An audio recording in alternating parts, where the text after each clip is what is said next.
Okay, we're going to see how much of a mess this is. So, like I was saying, we're going to be doing community condiment training all day. So, throughout the day, send comments on these videos.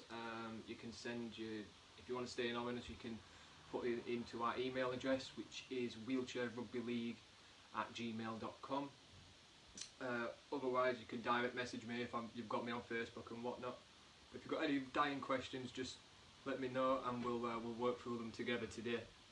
The first question we've had is how to receive the ball from a kickoff.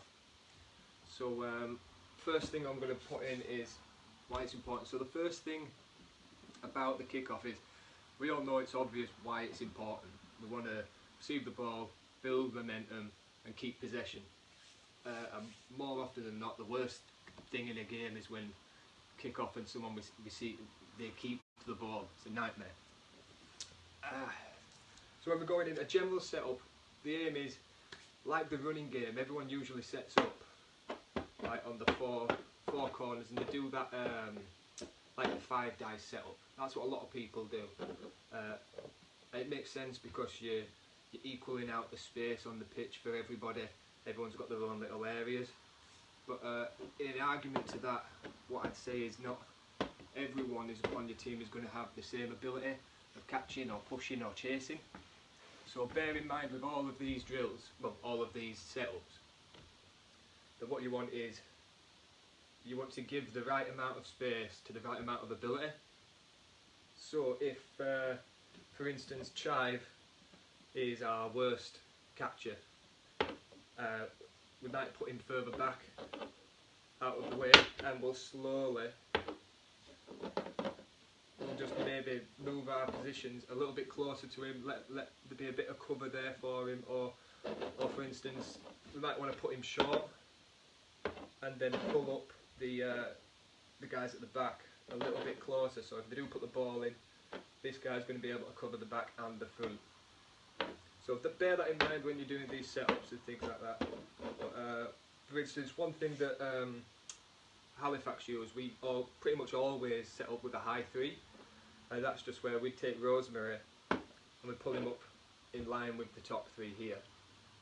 So the aim of that is, in the game, it's a bit of common sense really. So if they kick off with a ball and they want to put a short one in or a long one, it's always better if you're chasing the ball backwards. If you could catch it on the full, it goes straight to you, that's perfect, easy.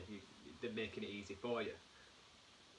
But if that ball does go past you and they put it in the gap and they do a good kick, it's always better to be chasing the ball backwards rather than, for instance, if you've been in that 5 dice setup and the ball comes down the middle, you've got to chase forward and there's a slight chance that you might knock it on in front of you. But if you're chasing the ball backwards and you knock it on, it's not a knock on.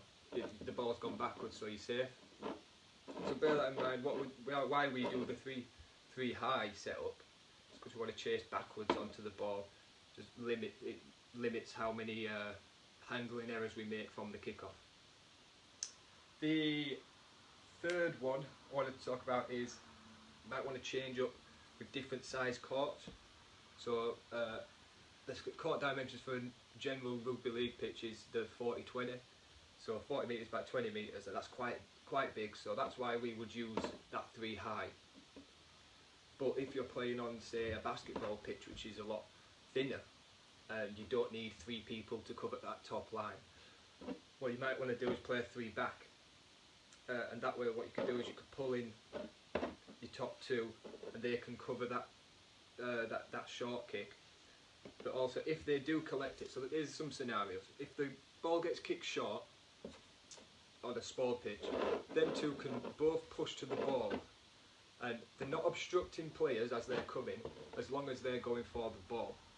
So they're going to chase for the ball. It might be that Rosemary here then pushes up and does collect it, but if not and they do pick it up, you've got 3 receivers to receive a pass before your first tackle.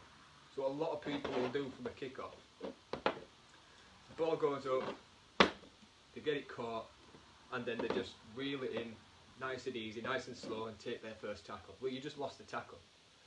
If someone is available for a pass on that first, once you've caught it, you gain them extra metres. and not a lot of people do this. It's something England only just started really realising in Australia in the Ashes tour. Everyone who's attacking that ball, everyone on their team wants the ball. They're all chasing them, and a lot of people don't. A lot of teams, they don't think about who's off the ball on a kickoff because everyone's so used to like make a kick and they're just going to give us an easy tackle.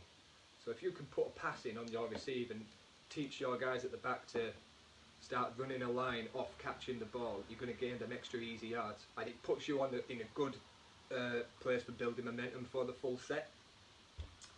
So, covering a couple of points, it is okay to play that 5 dice setup. You can do that.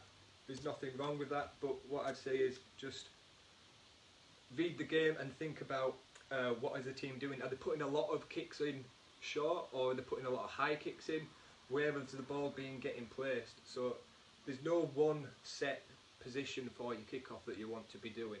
You need to think about where have they been placing the ball, where's the probability that the ball's going to go, and then put ourselves in them positions. Remember, if you have some stronger players than others, they can, limit, broaden the space that they're covering, and at the same time, think about the court spacing. So if you've got a small court, you might want to make more cover on the catch, or you might even want to keep everybody high and cause more traffic for the attack to get through to get the ball. So there's a lot of options you can do there. There's no right or wrong way of doing it, but those are 3 setups that you can work on for receiving a kick.